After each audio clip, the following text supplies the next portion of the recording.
अनिश्चित एवं असामयिक वर्षा, मानसून पर आधारित कृषि उत्पादन, बंजर भूमि में तब्दील होती कृषि योग्य भूमि, सतही एवं भूजल में निरंतर गिरावट, व्यर्थ बह जाने वाले वर्षा जल से भूमि कटाव, कमजोर होती ग्रामीणों की सामाजिक एवं आर्थिक स्थिति। ऐसी ही विषम परिस्थितियों को देखते हुए जल, जंगल, जन, जमीन और जानवर, इन पांचों घटकों को लक्ष्य रखकर DOLR द्वारा संचालित PMKSY के वाटरशेड कंपोनेंट IWMP की शुरुआत की गई। ग्राम सभा में इसका प्रस्ताव था तो लोग बाग सभी आए थे, मैं भी गई थी। तो हम सभी महिलाओं ने ये निर्णय लिया था कि हम महिला को बनाएंगे, या तो अध्यक्ष के पद पे या सचिव के पद पे। तो महिलाएं पीछे बैठी हुई थी, उस टाइम तक इतना महिलाओं को ज़्यादा नहीं आगे आने देते थे। तो फिर महिलाएं बोली भाई हमारे एक पद चाहे से आप कोई सा भी पद हमें दोगे। तो फिर वो बोले भाई आपकी कौन सी महिला दिख रही है आपको, तो आप कौन सी महिला को बनाना चाहते हो? कि हमारे यहाँ से तो मंजू जी बनेंगी। लीजिए, विकास कार्यों को धरातल पर लाने के लिए कमेटी बन गई और कौन कौन से कार्य कहां-कहां किए जाएं, इसके लिए योजनाएं बन गई। PRA के माध्यम से विभिन्न घटकों के कार्य और स्थान का चयन किया गया। अधिकारियों और जनप्रतिनिधियों के साथ मिलकर ग्रामीणों ने कार्य योजना बनाई। इसी के तहत टोंक जिले के निवाई ब्लॉक के IWMP 17 में सर्वप्रथम जन जागरूकता यानी IEC के अंतर्गत विभिन्न स्थानों पर नारे लिखवाए गए। ग्रामीणों की सहभागिता सुनिश्चित करने के लिए ऐसे कार्य को प्राथमिकता दी गई जिससे संपूर्ण ग्राम्य जीवन प्रभावित होता है। मंदिर के पास तालाब की फेस बॉल भी इसी के तहत बनी।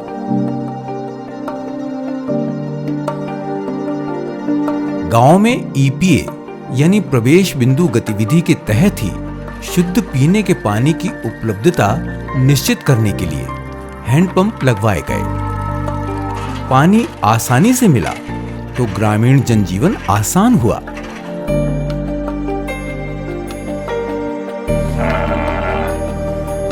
ऐसे में जानवर यानी पशुधन को कैसे अछूता छोड़ा जा सकता था।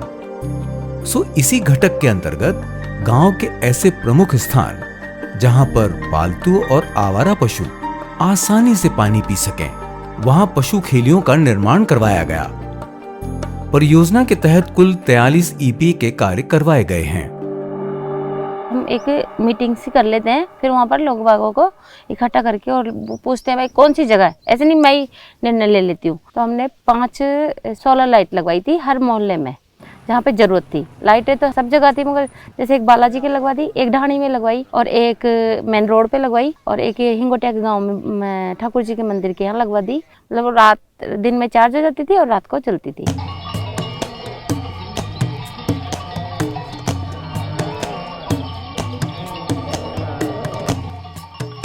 ग्रामीणों की आजीविका का प्रमुख स्रोत पशुधन को चराने के दौरान पानी मिल सके, इसके लिए विभिन्न जल संरक्षण संरचनाएं बनवाई गई।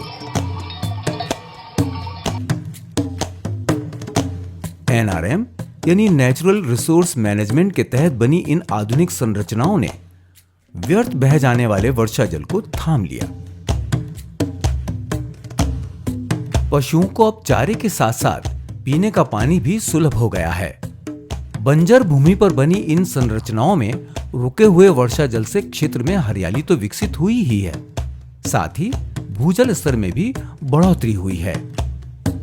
NRM घटक में ऐसी 414 जल संरक्षण संरचनाएं गैर कृषि भूमि पर बनाई गई हैं। बंजर भूमि के सदुपयोग का ये एक उत्कृष्ट उदाहरण है।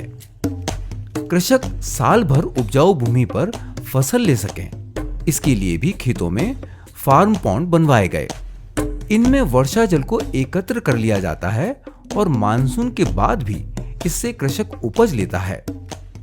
खेतों के ढलान वाले हिस्सों में बने ये फार्म पॉन्ड उत्पादन को बढ़ाने में बहुत मददगार साबित हुए हैं। परियोजना अंतर्गत 105 फार्म पॉन्ड खेतों में बनाए गए हैं। हमारे जो खेत था उसमें पहले ज़मीन सूखी पड़ी थी तो ये योजना आई तो हमने किसी ने बताया भाई ये ऐसे गवर्नमेंट की योजना है। तो हम जैन साहब से रिपोर्ट की तो जैन साहब ने बोला ठीक है साहब हमारे को मौका मैंने दिखाओ। तो ये जैन साहब आके वो मौका मैंने देखा, ठीक है आपका फार्म पॉइंट हो जाएगा, एक एनिकट भी हो जाएगा। 5% के लिए बताया 5% आपका लगेंगे। तो ठीक है साहब, खड्डा भी हो गया, मतलब 80/100 का तो जो खड्डा का था ना उसमें, और एनिकट में जो हमारा खेत था ना जो फुल भर जाता है, तो फुल भर जाता है उसमें कुएँ में भी हमारे पानी की सुविधा मिली है। खेत में गेहूँ भी किया हमने, सरसों भी की। पहले वो ज़मीन हमारी बंजर की तरह पड़ी थी, अब वो खाली सिंचाई होगी, उपजाऊ होगी, अच्छा फ़ायदा मिला हमारा। मिट्टी की उपजाऊ क्षमता को बनाए रखने और खेत का पानी खेत में ही रोकने के लिए कृषकों को मेड़बंदी करवाने के लिए प्रेरित किया गया। अब खेत से खाद बीज बहकर नहीं जाता, मिट्टी में नमी रहती है सो अलग। ब्लॉक 17 में कुल 1,44,591 मीटर के क्षेत्र में खेतों में मेड़बंदी के कार्य करवाए गए हैं। पहले तो हमारे विचार ही हो भाई मेड़बंदी आप नखरावा डोल भी ज्यादा पड़ लो और काफी नुकसान लो, पर जब मेड़बंदी 2 साल सुख रहा तो मन बहुत ही बढ़िया फायदा मिलो। सबसे अच्छो फायदा तो हो हमारे खेत को पूरा पानी बेर निकल जाओ जो आज वो जगह आज भी वहाँ खाई जिम पानी भर जाओ ज्यादा, अगर बरसात हो जाओ तो खाई में धीरे धीरे सोसे और सिलो खेत में जाओ तुम्हारा जलस्तर धीरे धीरे आसपास को कोई बढ़वा लगे। तीसरी बात जो हमारा आवारा जानवर चा, तो आवारा जानवर जबरदस्ती आने जाओ अब मेड़बंदी करे बाद फिर ऊपर धीरे धीरे पोल गाड़ दिया, तो आवारा जानवर मेड़बंदी में यार पोल वोल खचा तार को भी खर्चो कम ही हो। जड़े अच्छा तार कचना चाहे वो 2-3 तार में काम चल रहे थे और आवारा जानवर भी बच रहे। उनका साथ साथ मेड़बंदी के साइड में कई जगह पौधा भी लगा दियो, तो पौधा भी सुरक्षित है और खेत भी सुरक्षित है, पानी की बचत पे बहुत ही अच्छा फायदा मिले। क्षेत्र में हरियाली या हरित क्षेत्र विकसित करने का जिम्मा भी परियोजना का हिस्सा है। 25 हेक्टेयर क्षेत्र में इसके अंतर्गत चारागाह विकास का कार्य हुआ है। इसके चारों ओर आवारा पशुओं और अतिक्रमण से बचाने के लिए खाई फेंसिंग करवाई गई है।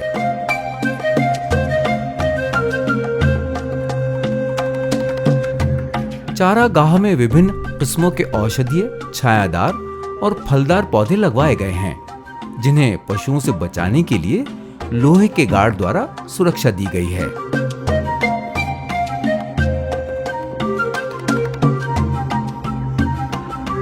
चारागाह में जगह जगह पानी के कुंड भी बनवाए गए हैं। आज ये पौधे अपने स्वरूप में आने लगे हैं। इसको 2 साल पहले लगाया था मैंने, रुकाड़ी की थी, तो उसमें जाने सुबह 4 बजे आता था, शाम के 6 बजे जाता था, और जान गर्मी के टाइम में और सर्दी के टाइम में पानी पिलाता था। और इसकी रुकाड़ी लिए जैसे ये खाई खुदी हुई जानवरों के लिए इसको बनाया, और इसमें 7-8 तरह के पौधे लगाए थे। एक तो नींबू, नीमड़ी, बोरडी, बम्बूल और अरडियों, आंवले भी थे। और इसने जब ये जाली लगाई थी, भाई पेड़ की जान पड़ गई थी ना, पेड़ को माता खा जाती है ना जानवर, तो आगे नहीं बढ़ता है, इसलिए ये जाली लगाई थी भाई जान पेड़ बचाव के लिए। और बरसात के टाइम में इसमें घास बोया था, दामन भाई जान गाँव की पोसा जब पेड़ों की देखभाल सही हो तो इसको गाँव के लिए फिर गाँव वाले काट के ले गए उसको, और हमारे जान फायदा के लिए ये शरीर जैसे छाया की तरह बढ़िया है। गांव वाले की घूमने फिरने के लिए भी जगह है, और भी बन सकते हैं, पेड़ लग जाएगी तो और भी कार्रवाई होगी, तो इसलिए बहुत लाभदायक है गांव वाले के लिए सर। योजना के तहत गैर परंपरागत खेती और मिट्टी की क्षमता के अनुरूप उत्पादन लेने के लिए भी ग्रामीणों को प्रोत्साहित किया गया।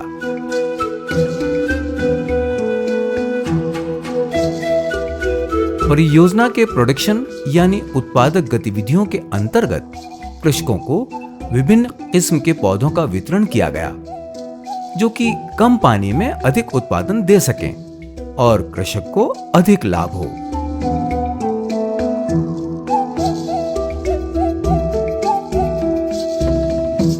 पहले तो परंपरागत खेती है, मूंगफली, गेहूँ यही करते थे, और कश्मीरी एप्पल बेर और थाई एप्पल बेर के बारे में मैंने देखा कि इनमें बहुत उत्पादन है और बहुत कमाई है, तो उसके थ्रू मैंने ये जलग्रहण से ओम जी को बोला कि मेरे को कश्मीरी एप्पल बेर के पेड़ चाहिए। तो उन्होंने ये मिट्टी टेस्ट करवाई, पानी टेस्ट करवाया और उन्होंने पेड़ उपलब्ध करवाए मेरे को 400-500 पेड़ सितंबर में लगवाए थे। अभी मतलब 7 महीने के हुए हैं छोटे वाले तो, और बड़े 1 साल के हो गए हैं। और परंपरागत खेती से हटकर कुछ अलग, उससे मतलब 3-4 गुना एक्स्ट्रा इनकम है इसमें। उसमें तो मेहनत ज़्यादा है, पानी ज़्यादा लगता था, और इसमें बचत ज़्यादा है। और यहाँ निवाई सेल हो जाती है, निवाई छोटी मंडी में यहाँ हो जाती है, और उसमें तो साल भर में पेमेंट मिलता था, इसमें तो नगद पेमेंट मिलता है। हमने केचुआ का बनवाया है वर्मी कंपोज, तो वो वर्मी कंपोज जो अपने जलग्रहण से बनवाया था ना, तो उन पौधों में उन्होंने वो वर्मी कंपोज की खाद दी ना, तो उनकी आजीविका बढ़ी। एक हमने वो कटर चाप दिलवाई थी, तो कटर चाप से लोगों को क्या है, चारा काट लेते हैं और जानवरों को खिला देते। एक तो पैसे से कटवाते और उनको देते, तो खुद ही काट लेते, डेली ताज़ा आहार मिल जाता पशुओं को। स्वयं सहायता समूहों के द्वारा परियोजना के विकास कार्यों में महिलाओं की भागीदारी को सुनिश्चित किया गया। समूह में रहकर उन्हें छोटी छोटी बचत करना सिखाया गया।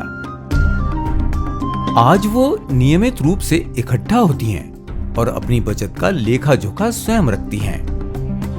यहाँ पे एक टीम आई, उन्होंने बोला कि आपको 10 औरतों का ग्रुप बनाना पड़ेगा। उन्होंने पूछा कैसे, कि उसमें आपको लेन देन वगैरह बचत वगैरह भी करनी पड़ेगी, कि ठीक है। उनके समझ में आ गया, उन्होंने SHG शुरू कर दिया। 10 औरतें इकट्ठी हो गई। सबसे पहले ग्रुप का नाम रखा जगदम्बा स्वयं सहायता समूह है, और बैंक में अकाउंट खुलवाया। 2014 से ये SHG चल रहा है। पहले तो साप्ताहिक मीटिंग करते थे, लेकिन औरतों के काम ज़्यादा हो जाने के कारण सबने एकत्रित होकर के ये निर्णय लिया कि हम ना जो 1 माह की ही बैठक करेंगे। तो उसमें सप्ताह की 20 रुपये होते हैं, तो 1 महीने के 100 रुपये हो गए, तो 10 महिलाओं के 1000 रुपये तो बचत हो जाती है। आज हमारा समूह का 2-3 लाख रुपए की बचत हो रखी है हमारे SHG के अंदर। समूह की इन महिलाओं को आत्मनिर्भर बनाने और सामाजिक विकास की धारा में जोड़ने के लिए सीड मनी के रूप में ऋण उपलब्ध करवाया गया।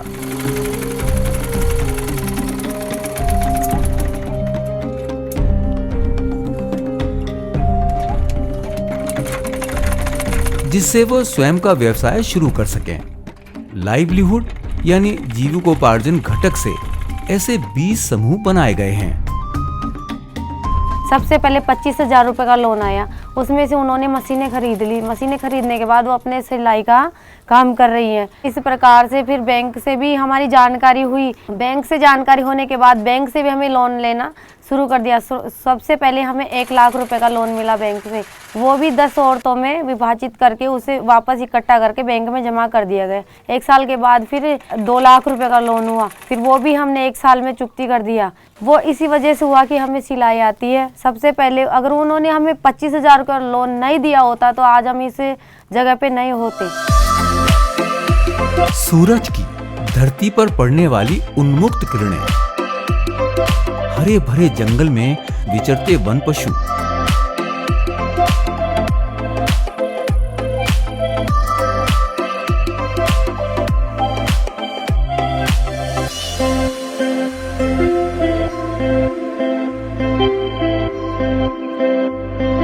प्रकृति की गोद में उदर पूर्ति करते सुंदर पक्षी और स्वस्थ ग्रामीण जनजीवन। और क्या, यही तो है परियोजना का मुख्य उद्देश्य।